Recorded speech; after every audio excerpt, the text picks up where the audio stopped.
Welcome to సర్కార్ India. Tiruvuru నియోజకవర్గం తిరువురు పట్టణంలో ప్రముఖ న్యాయవాది పల్లెపాటి శ్రీనివాసరావు తెనాలిలో ముగ్గురు యువకులపై బహిరంగంగా పోలీసులు లాఠీలు చూపించడంపై ఘాటుగా స్పందించారు. పోలీసులు చట్టాన్ని ఉల్లంఘించడం సరికాదన్నారు. ఆ ముగ్గురు యువకులపై కేసులు అంటే సాక్ష్యాధారాలను చూపించి కోర్టు ద్వారా శిక్షలు పడేలా చేయాలని, చట్టాన్ని చేతిలోకి తీసుకోవడం ద్వారా పోలీసులపై ఉన్న గౌరవం పోతుందని, తెనాలి ఘటనలో పోలీసుల అత్యుత్సాహం సరికాదంటున్న ప్రముఖ న్యాయవాది పల్లెపాటి శ్రీనివాసరావుతో సర్కార్ India senior journalist Peddavarapu Satyanarayana face to face. నమస్తే. ఈరోజు మనం తెనాలిలో జరిగినటువంటి పోలీసు చర్యకు మరి అది ఎంతవరకు అనేది భిన్నాభిప్రాయాలు వెలువడుతున్న ఈ సందర్భంలో సమాజంలో కూడా ఎక్కువగా అదే విషయాన్ని మామూలుగా కుల సంఘాలు కానీ, మరి ఇతర పార్టీలు, బీఎస్పీ లాంటివి కానీ, మరి ఇంకా అనేక పార్టీలు దీనిపై చర్చ జరుగుతుంది. భిన్నాభిప్రాయాలు వినపడతా ఉన్నాయి. ఇవాళ తిరువురు ప్రముఖ న్యాయవాది పల్లెపాటి శ్రీనివాసరావు గారితో మనం అదే విషయం తెనాలిలో జరిగినటువంటి పోలీసు చర్యకు ఏంటనే విషయాన్ని లాయర్ గారిని అడిగి తెలుసుకునే ప్రయత్నం చేద్దాం. సార్ చెప్పండి, తెనాలిలో జరిగినటువంటి మరి ఆ పోలీస్ చర్య, నడి రోడ్డు మీద జరిగిన పోలీస్ చర్యపై ఒక లాయర్ గా మీ స్పందన ఏంటి అంటే ఏం చెప్తారు? నమస్కారం అండి, సర్కార్ ఇండియా ఛానల్ వారికి. తెనాలిలో గత 2-3 రోజుల క్రితం పోలీసులు ఒక ముగ్గురు యువకులను వాళ్ళ ఇళ్లలో నుంచి తీసుకొచ్చి నడి బజారులో కూర్చోబెట్టి వాళ్ళ కాళ్ళ మీద ఒక సిఐ స్థాయి అధికారి తొక్కి పడుతుంటే ఇంకొక వ్యక్తి అతి దారుణంగా కొట్టడం అనేటటువంటిది చూసాం. కానీ నిజంగా ఆ యువకులు డ్రగ్స్ లో ఉన్నారా, లేకపోతే పోలీస్ కానిస్టేబుల్ వెళ్ళినప్పుడు దాడి చేశారంటున్నారు. ఒకవేళ దాడి చేసి ఉన్నా, వాళ్ళు పాత నేరస్తులైనా, వాళ్ళ మీద రౌడీ షీట్లున్నా, మీరు చట్ట ప్రకారం వాళ్ళని అరెస్ట్ చేసి చట్ట ప్రకారం వాళ్ళ మీద మోపాల్సిన సెక్షన్లు ఏవైతున్నాయో వాటి ప్రకారం కేసు పెట్టి న్యాయస్థానంలో ప్రొడ్యూస్ చేసి సరైన సాక్ష్యాలని చూపించి వాళ్ళకి శిక్ష పడే విధంగా చేయటం అనేటటువంటిది ప్రజాస్వామ్యబద్ధంగా, న్యాయబద్ధంగా చేయాల్సిన పని. కానీ అది ఏది కాదన్నట్లుగా మాకు ఎదురు తిరిగితే, మేము చెప్పింది వినకపోతే మేమే చట్టం, మేమే న్యాయం, మేమే తీర్పు అనే విధంగా తెనాలి పోలీసులు వ్యవహరించడం అనేటటువంటిది బహిరంగ రహస్యం. సార్, ఇప్పుడు పోలీసుకు వచ్చే వరకు శిక్ష అనేది వాళ్లే విధించినట్లు ఉంది. ఇప్పుడు శిక్ష అనేది కోర్టు విధించాలనేది ఒక ఇది అయినప్పుడు మరి బహిరంగంగా వాళ్ళు చేసిన దాన్ని శిక్ష అనాలా, లేకపోతే ఏ విధంగా ఏంటి అది అంటే ఏం చెప్తారు?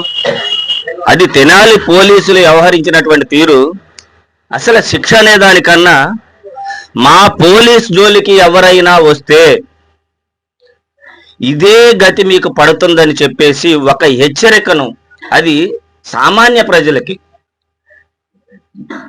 జారీ చేసినట్లుగా ఉందే తప్ప అది ఇంకో రకంగా. కానీ అదే ఈరోజు ఒక ఉన్నతమైనటువంటి పదవుల్లో ఉన్న నాయకులకు కానీ, లేకపోతే ఉన్నతమైనటువంటి స్థానంలో ఉన్న అధికారులు ఎవరైనా వాళ్ళు ఎలాంటి నేరాలు ఘోరాలు చేస్తే మాత్రం ఏ విధమైనటువంటి శిక్షలు లేవు. రాజకీయ నాయకుల కనుసన్నల్లో పోలీసు వ్యవస్థ మనగలిగినంత కాలం కూడా ఈ విధమైన దాడులు కంటిన్యూ అవుతూనే ఉంటాయి. ఇప్పుడు ఒక్క తెనాలే కాదు, మన మధ్యప్రదేశ్, ఉత్తరప్రదేశ్, బీహార్, రాజస్థాన్, మహారాష్ట్ర అలాంటి రాష్ట్రాల్లో అనేక దాడులు ఈ విధంగా దేశవ్యాప్తంగా జరుగుతున్నాయి. ఈనాడు ఈ మోడీ ప్రభుత్వం వచ్చిన తర్వాత అది ఇంకా విచ్చలవిడిగా ఎక్కువైపోయింది. మణిపూర్ ఘటనలు చూసాం. ఒక భారత మాతని, మన స్త్రీని భారత మాతతో పోలుస్తాం, కానీ అలాంటి భారత మాతనే నగ్నంగా ఇచ్చేసినటువంటి ఈనాటి ఈ ప్రభుత్వాలు, వీళ్ళకి చట్టాలంటే గౌరవం లేదు, న్యాయస్థానాలంటే గౌరవం లేదు, పోలీసులకి అసలే లేదు. పోలీసులు ఎవరి అధికారంలో ఉంటే వాళ్ళు చెప్పిన విధంగా నడుచుకోవటమే పోలీసు చర్యగా ఉంది.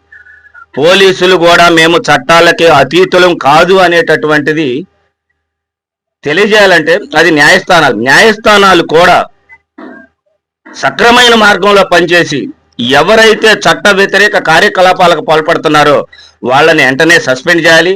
వాళ్ళ మీద న్యాయ విచారణ జరిపి వాళ్ళని కూడా శిక్షించే విధంగా ఉన్నప్పుడే అది ఏ అధికారైనా సరే అప్పుడు ప్రతి ఒక్కళ్ళకి సామాన్య మానవులకి ఎంతో కొంత న్యాయం జరగడానికి అవకాశం ఉందే తప్ప, లేకపోతే ఈ సమాజంలో ఈ ప్రజాస్వామ్యంలో మనం చెప్పుకోవడానికే పనికొస్తాయి తప్ప ఇవి ఏ విధమైనటువంటి న్యాయము సామాన్య మానవులకి జరిగిద్ది అనేటటువంటిది మాత్రం కలగానే మిగిలింది. మనకు ఫ్రెండ్లీ పోలీసింగ్ అని చెప్పి మన ఏపీ పోలీసులు చెప్పుకుంటూ వస్తున్నారు. ఇప్పుడు మన ఆ చర్య ఏది తెనాల్లో జరిగిన ఆ చర్యకి ఫ్రెండ్లీ పోలీసింగ్ అనే వాళ్ళు చెప్పే మాటలకి సంబంధం ఉందా అంటే ఏం చెప్తారు? అసలు ఫ్రెండ్లీ పోలీస్ అనేటటువంటి పదం వాళ్ళు పోలీస్ స్టేషన్ ముందల వాళ్ళ గోడ మీద ఉన్న బోర్డులో రాయడానికి ఉపయోగపడుతుందే తప్ప ఫ్రెండ్లీ పోలీస్ ఉందనేటటువంటిది శుద్ధాబద్ధం. ఎందుకంటే అందరూ అధికారులు కూడా తెనాలి సంఘటనలో పాల్గొన్న పోలీస్ అధికారులుగా ఉంటారని అయితే నేను అనను. కానీ కొంతమంది అధికారులు వాళ్ళ ప్రమోషన్ల కోసం రాజకీయ నాయకుల దగ్గర వాళ్ళ యొక్క ఇదిని ప్రదర్శించుకోవటం కోసం, అదేవిధంగా పోలీసులు ఏటిల్లో అయితే తలదూర్చకూడదు, సివిల్ వివాదాలు ఉన్నాయి వాటిల్లో తలదూరుస్తున్నారు. అనేక రకమైనటువంటి వివాదాల్లో తలదూర్చి ఇవాళ వాళ్ళు చేయకూడని పనులు కూడా చేసుకొచ్చి ఒక కాకి వ్యవస్థకే కళంకం తీసుకొచ్చినటువంటివి. ఇది అక్కడ దళితులు ఇవాళ ఏం చేస్తున్నారు? అసలు ఈ దళిత సంఘాలు ఒక దళితులు అంటున్నారు. నేను దళితులుగా కాకపోయినా అక్కడ జరుగుతున్న దానికి ప్రజాస్వామ్యవాదులుగా, విద్యావంతులు కానీ, రాజకీయ నాయకులు కానీ, మేధావులు కానీ, పౌర హక్కుల సంఘాలు కానీ ఏం చేస్తున్నాయి అంత జరిగినప్పుడు కూడా? అదేవిధంగా ఎస్సీ ఎస్టీ కమిషన్లు ఉన్నాయి, ఏం చేస్తున్నాయి వీళ్ళందరూ కూడా? అదేవిధంగా కోర్టులు కూడా, ఉన్నతమైనటువంటి న్యాయస్థానం హైకోర్టు లాంటి కోర్టులు కూడా ఇలాంటి వాటి మీద పేపర్లో వచ్చినా మీడియాలో వచ్చినా సూమౌటోగా స్పందించి వాళ్ళ మీద తక్షణమే చర్యలు తీసుకొని వాళ్ళని సస్పెండ్ చేసి వాళ్ళ మీద న్యాయ విచారణకు ఆదేశించాల్సిన అవసరం ఎంత? సాక్షాత్తు రాష్ట్ర నడిబొడ్డున జరిగినది రాజధాని, అక్కడ ఆ నియోజకవర్గాలకు మంత్రి ఉన్నాడు. ఈ రోజు వరకు వాళ్ళ మీద ఏ విధమైన చర్యలు తీసుకున్న దాఖలాలు కనపట్లేదంటే ఇది ప్రభుత్వమే ఒక హెచ్చరికని పోలీసుల చేత జారీ చేయించిందా అన్న విధంగా ఉందనేటటువంటిది ఒక న్యాయవాదిగా నా అభిప్రాయం.